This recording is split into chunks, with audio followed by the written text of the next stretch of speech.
Max Verstappen. His story didn't begin like most kids in Formula One. His dad, Jos Verstappen, was a 90s F1 driver, so Max grew up surrounded by kart tracks instead of playgrounds. From the start, the plan was clear. He was going to race, and he was going to race hard. By the time Max was 17, he was sitting on the grid in 2015 as the youngest driver in F1 history. That debut alone turned heads, but it was Spain 2016 that sent the shockwaves. On his very first weekend with Red Bull, Max won the race and became the youngest Grand Prix winner ever. The hype wasn't just noise anymore. Formula One had its next superstar. From there, his rise was relentless. Aggressive overtakes, fiery radio messages, and fearless wheel-to-wheel battles made him a must-watch every weekend. But the turning point came in 2021. The season-long duel with Lewis Hamilton ended in Abu Dhabi with one of the most controversial and dramatic finales in F1 history, and Max walked away as world champion. Since then, the records have stacked up. Multiple world titles, the longest winning streak in F1 history, and a level of dominance that put Red Bull in its own league. Damon Hill. His path to Formula One was anything but straightforward. His father, Graham Hill, was a two-time world champion and the only man to win the Triple Crown of motorsport. But in 1975, when Damon was just 15, Graham was killed in a plane crash along with several team members. Suddenly, the Hill family went from racing royalty to rebuilding life from scratch. Unlike most drivers who start racing as kids, Damon didn't get serious about motorsport until his 20s. He worked jobs as a motorcycle courier in London while grinding through the lower series, carrying the weight of a famous name and the memory of his father. By the early 90s, he finally broke into Formula One as a test driver for Williams and soon earned a full-time seat. Hill's timing placed him right in the middle of the fiercest rivalries of the era. He fought wheel-to-wheel with Ayrton Senna, then found himself leading Williams after Senna's tragic accident in 1994. What followed were years of heartbreak, near misses against Michael Schumacher, high-profile controversies, and brutal pressure from inside and outside the paddock. All of that changed in 1996. With Williams at the top of its powers, Hill delivered across the season and sealed the championship in Suzuka, becoming the first son of a Formula One world champion to win the title himself. For Damon, it was the closing of a family circle, a comeback from tragedy that had once seemed impossible. Nico Rosberg. When Nico rolled into Formula One in 2006, the surname carried weight. His father, Kike, had been world champion in 1982, and Nico wasted no time showing he belonged. Scoring points on debut with Williams, for years he sat in the midfield, a quick driver in cars that rarely let him shine. The breakthrough came when Mercedes returned to F1 and picked him up in 2010. That's where the fireworks started. Rosberg's teammate was none other than Michael Schumacher, fresh out of retirement. Nico outperformed the legend more often than not, and when Schumacher stepped aside, Mercedes brought in Lewis Hamilton. What followed was one of the most intense rivalries modern F1 had ever seen. The battle peaked in 2016. Rosberg started the season with 4 straight wins, kept his nerve in duels that tested both drivers, and closed the year by clinching the World Championship in Abu Dhabi. After years of frustration, he finally had the crown. But then came the twist. Just days after lifting the trophy, Rosberg announced his retirement. At 31, the reigning champion walked away from Formula One, shocking the paddock and fans alike. In the end, he became the second man after Damon Hill to follow a father's footsteps into championship glory. His decision to retire ensured his story would stand out forever. Bruno Senna.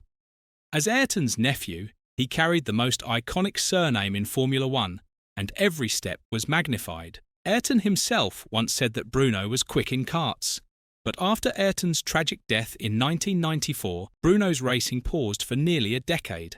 The family needed time, and for Bruno, motorsport had to wait. When he returned in the early 2000s, Bruno climbed the junior ranks quickly. By 2008, he finished runner-up in GP2, showing the raw speed was there. His breakthrough into Formula One came in 2010 with Hispania Racing, one of the slowest cars on the grid. It was a brutal debut, spent fighting at the very back, but it got him inside the door. Better opportunities followed. Test roles at Honda and Brawn, then a race seat at Renault in 2011, and Williams in 2012. His time with Williams produced solid points finishes, but the results never matched the expectation that came with being the next Senna. The weight of the name was always heavier than the machinery under him. After F1, he found his place in endurance racing. He became a fixture in the World Endurance Championship, winning the LMP2 class at Le Mans in 2017. Away from the glare of Formula One, he finally carved out a space for himself in motorsport history. Jacques Villeneuve.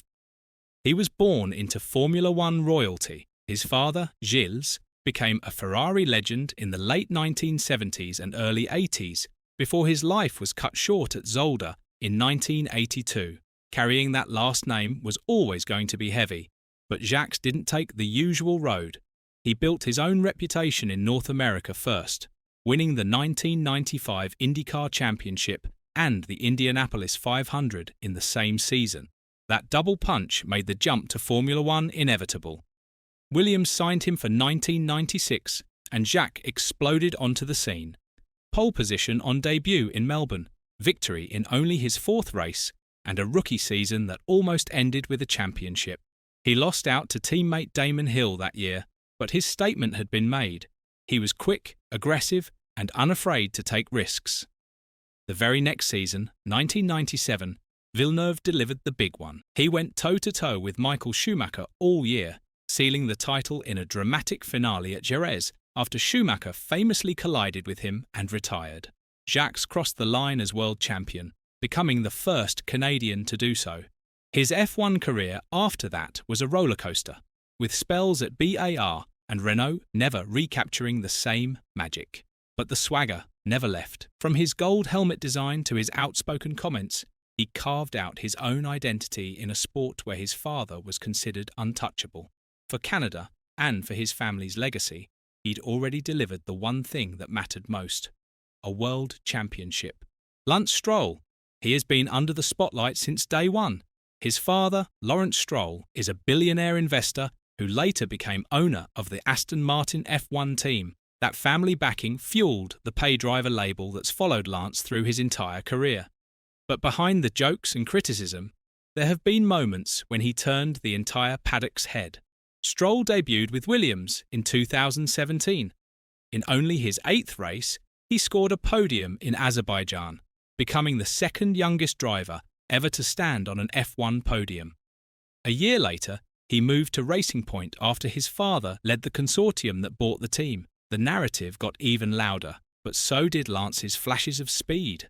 Turkey 2020 was the high point. On a wet, chaotic track, Stroll stuck his Racing Point on pole position, the first of his career. For much of the race, he led confidently, keeping world champions behind him until tyre issues dropped him down the order. It was still a headline-making performance that silenced critics for the weekend. Since then, with Aston Martin, he has continued to grind out points and occasional big finishes, including podiums in Italy and Bahrain.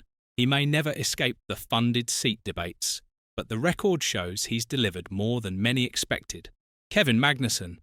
His Formula One journey has been a wild ride. The son of Jan Magnussen, who raced briefly for McLaren and Stewart in the 1990s, Kevin burst onto the F1 scene in 2014 with McLaren. On debut in Melbourne, he finished second, the first rookie to stand on the podium in his very first race since Lewis Hamilton. It looked like the perfect launchpad for a long run at the top, but the sport rarely goes according to script. McLaren dropped him at the end of 2014, shuffled him into a reserve role in 2015, and by 2016 he was back on the grid with Renault. Then came Haas, the team that became his home for years. Magnussen built a reputation as a hard-nosed racer, never afraid to dive into a gap or lock horns with anyone. Fans started to see him as one of those drivers who could drag a car further than it belonged. The real cult hero moment came in 2022. After leaving F1 at the end of 2020, Magnussen was unexpectedly called back by Haas right before the season.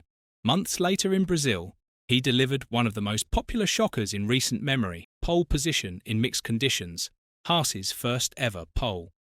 The reaction from the paddock showed just how much respect he'd earned. He may not have a cabinet full of trophies, but his career is proof that resilience, timing, and sheer fight can keep a driver in the conversation. Mick Schumacher. His father, Michael, set the standard with 7 world championships and 91 wins, leaving a legacy almost impossible to match. To take the pressure off, Mick often raced in karting under the surname Betch, his mother's maiden name, just to avoid headlines before he was ready. By the late 2000s, he was climbing fast. He won the 2018 FYA Formula 3 European Championship, then sealed the 2020 Formula 2 title.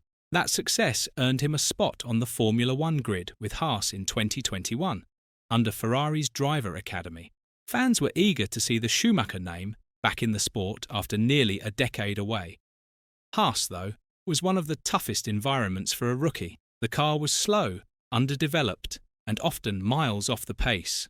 Mick showed flashes of consistency and grit, but points were scarce. His sophomore season in 2022 brought a breakthrough, a strong drive in Silverstone for his first career points and another top 10 in Austria a week later. Still, accidents and mounting repair costs strained his relationship with the team. After 2022, Haas replaced him with Nico, leaving Mick on the sidelines. He was picked up as a Mercedes reserve driver, keeping him inside the paddock while racing in endurance programs to sharpen his skills. For Mick, the challenge has always been more than just lap times. It's been carrying a last name that means greatness in every conversation. The fight to step out of that shadow isn't finished, but his story in Formula 1 is still alive. Nelson Piquet Jr. He carried a surname that already had 3 world titles attached to it. His father, Nelson Piquet, was one of the greats of the 1980s, and expectations were high when Nelsinho made his way through the junior ladder. He showed promise early, finishing runner-up in the 2006 GP2 series behind Lewis Hamilton. That earned him a place at Renault as a test driver, and by 2008 he was on the Formula 1 grid. The rookie season had flashes. A podium in Germany, solid points when the car allowed it, and a reputation for being quick on his day. But in 2009, his time at Renault ended in the most infamous way possible. After being dropped mid-season, Piquet revealed that he had been ordered to crash deliberately at the 2008 Singapore Grand Prix to help teammate Fernando Alonso. The revelation exploded into Crashgate, one of the biggest scandals in F1 history. The fallout saw Renault's team bosses punished, reputations shattered, and Piquet Jr.'s own career in tatters. His Formula 1 days never recovered, but his racing story didn't end there. He turned to NASCAR, tried rallycross, and then made history in Formula E by winning the inaugural championship in 2014-15. Away from F1, he proved he could still win titles, though the shadow of Singapore 2008 never disappeared. Kazuki Nakajima. He carried the flag for Japan in Formula 1, following in the footsteps of his father, Satoru Nakajima, the first Japanese driver to race full-time in the sport. Williams handed Kazuki his debut in 2007, and he quickly became a full-time driver from 2008 to 2009. The results, though, never matched the hype. His best finish was 6th, and too often he was stuck battling at the back of the midfield. By the end of 2009, his F1 career was over, leaving many to wonder if the Nakajima name had run its course. But Kazuki's story didn't end there. He returned home, joining Toyota's factory program in endurance racing, and that's where everything turned around. In 2012, he was part of Toyota's new Le Mans 24 Hours project, and over the years, he became a cornerstone of their dominance.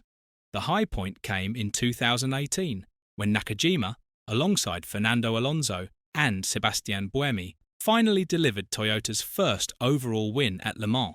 He repeated the feat in 2019 and 2020, completing a streak of 3 straight victories.